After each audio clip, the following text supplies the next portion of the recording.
book of the prophet Isaiah, chapter 2. The word that Isaiah, the son of Amos, saw concerning Judah and Jerusalem. And it shall come to pass in the last days that the mountain of the Lord's house shall be established in the top of the mountains, and shall be exalted above the hills, and all nations shall flow unto it. And many people shall go and say, Come ye, and let us go up to the mountain of the Lord, to the house of the God of Jacob, and he will teach us of his ways, and we will walk in his paths. For out of Zion shall go forth the law and the word of the Lord from Jerusalem. And he shall judge among the nations, and shall rebuke many people, and they shall beat their swords into plowshares, and their spears into pruning hooks. Nation shall not lift up sword against nation, neither shall they learn war any more. O house of Jacob, come ye, and let us walk in the light of the Lord.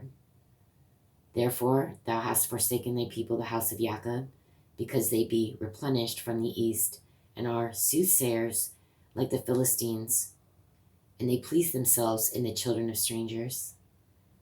Their land also is full of silver and gold, neither is there any end of their treasures. Their land is also full of horses, neither is there any end of their chariots.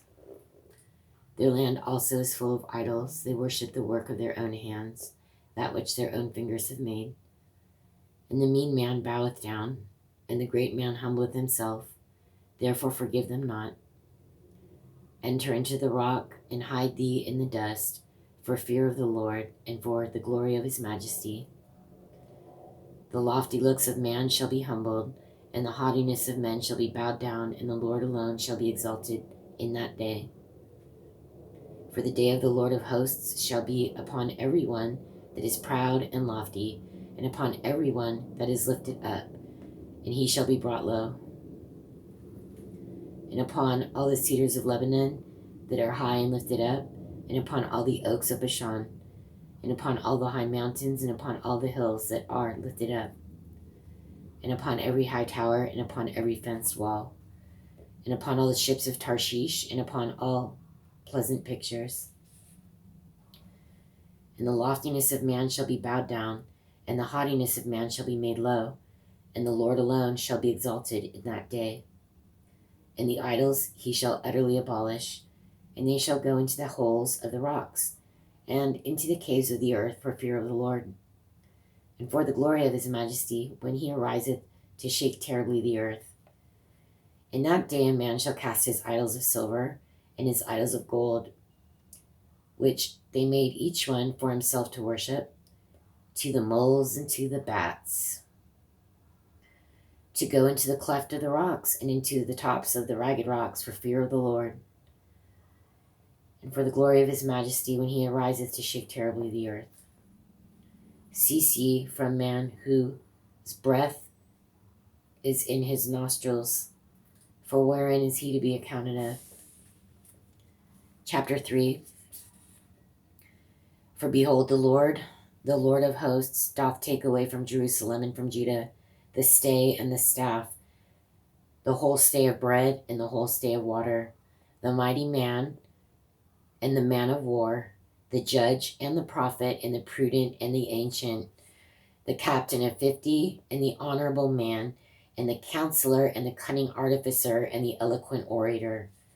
And I will give children to be their princes, and babes shall rule over them. And the people shall be oppressed, every one by another, and every one by his neighbor. The children shall behave himself proudly against the ancient, and the base against the honorable. When a man shall take hold of his brother of the house of his father, saying, Thou hast clothing, be thou our ruler, and let this ruin be under thy hand. In that day shall he swear, saying, I will not be an healer, for in my house is neither bread nor clothing. Make me not a ruler of the people. For Jerusalem is ruined, and Judah is fallen, because their tongue and their doings are against the Lord, to provoke the eyes of his glory.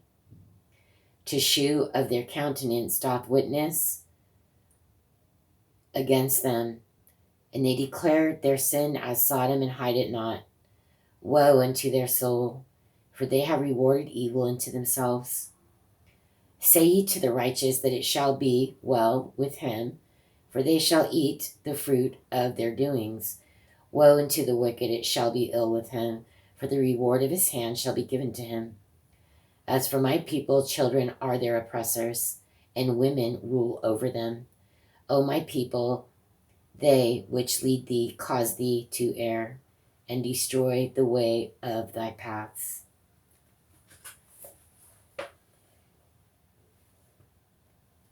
The Lord standeth up to plead, and standeth to judge the people.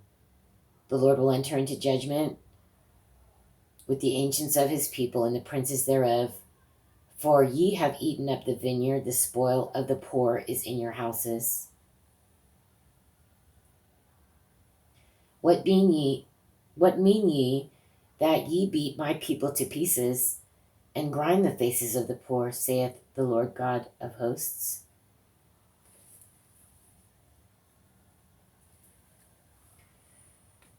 Moreover, the Lord saith, because the daughters of Zion are haughty, and walk with stretched forth necks, and wanton eyes, walking and mincing as they go, and making a tinkling with their feet, therefore the Lord will smite with the scab the crown of the head of the daughters of Zion, and the Lord will discover their secret parts. In that day the Lord will take away the bravery of their tinkling ornaments about their feet, and their cauls, and their round tires like the moon. The chains and the bracelets and the mufflers, the bonnets and the ornaments of the legs and the headbands and the tablets and the earrings, the rings and nose jewels, the changeable suits of apparel, and the mantles and the wimples and the crisping pins, the glasses and the fine linen and the hoods and the veils. And it shall come to pass that instead of sweet smell, there shall be stink, and instead of a girdle, a rent, and instead of a well set hair, baldness, and instead of a stomacher, a girding sackcloth, and burning instead of beauty. Thy men shall fall by the sword, and the mighty in the war, and her gates shall lament and mourn, and she being desolate shall sit upon the ground.